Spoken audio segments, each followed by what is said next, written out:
ẹ káàbọ̀ sí Ojúde Ọba 2025.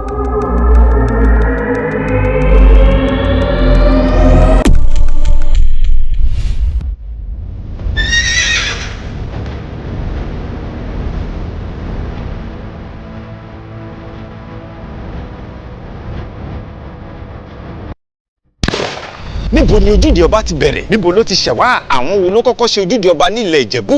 Balógun ti gbó ní Balógun lọ sọ kàn àti IIjebu-Land àwọn ló jagun. Bàbá wa ṣe Bello kúkú odò ẹ̀yìngbó tí ó bá aṣọ pẹlọpẹ o Ojúde Ọba ilé tí à ń ṣe lọ́dọọdún nílùú bàbá má ti máa ṣe. Balógun Adéṣọyè ló bring limelight to Ojúde Ọba. Ọdún 24 years officially ni bàbá tèmi lò gẹ́gẹ́ bí Balógun. Tó bá tún wá ní kó wá ka iye ọdún tó fi lo Ọ̀tún àti Balógun pọ̀ 36 ló lò. Balógun méjì jáde nínú ìdílé kan ọba lójú olùgbèjà ọba òde. Báwo ni Ojúde Ọba ṣe pàtàkì fún gbogbo ọmọ akílẹ̀ Ìjẹ̀bú? Àwọn wo ni wọ́n ń pè ní ẹlẹ́sìn? Àwọn wo ni wọ́n ń pè ní Balógun? Ta ni ẹni náà tó jẹ́ ẹni àkọ́kọ́ tó kọ́kọ́ gun ẹṣin lọ kí Àwùjalẹ̀ ní ààfin? Kí ni pàtàkì àwọn rẹ́gbẹ́rẹ́gbẹ́ nínú Ojúde Ọba? Kí ló dé tó jẹ́ wípé aṣọ ìbílẹ̀ nìkan ni wọ́n ń wọ̀ lọ sí Ojúde Ọba?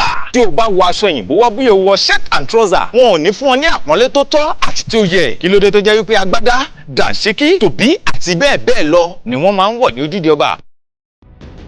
Wọ́n rí aṣọ ńlá lóríṣiríṣi bí ẹ̀tù, àlárì, sọyán, láṣọ òkè dá, kọ́ máa fi rán agbádá, kọ́ máa rán bùbá, kọ́ máa fi ṣòkòtò sí kódà kọ́ máa tún gẹ́fìlà sí. Kí ló dé tí àwọn ẹlẹ́ṣin ṣe máa ń yìnbọn? Àwọn àṣírí tí ẹ ò tí ì mọ̀ ẹ wá gbọ́. Kí ni àṣírí tó wà nínú Ojúde Ọba 2025? Ìgbáradì ń lọ lọ́tùn lósì. Kódà gbogbo àwọn ọmọ wọn ti rẹ́dì báyọ̀ ọmọ tó ń jẹ́ ọ̀nà sọ́yà wọn ti ń rẹ́dì. Ẹbí aláti ṣe àti ìgbáradì àti gbìyànjú àti a máa lọ ṣe kọ́tà máa ṣe. A ti ń gbáradì gẹ́gẹ́ bí a ṣe máa ń ṣe lọ́dọọdún. Ìjẹ̀bú máa ṣọdún nájò, oúnjẹ fọ ṣó ń tẹ́dẹ̀ àbí ṣó ń lẹ́ṣùgbọ́n tàbí èso ọmọ Ìjẹ̀bú máa ṣọdún nájò láyé.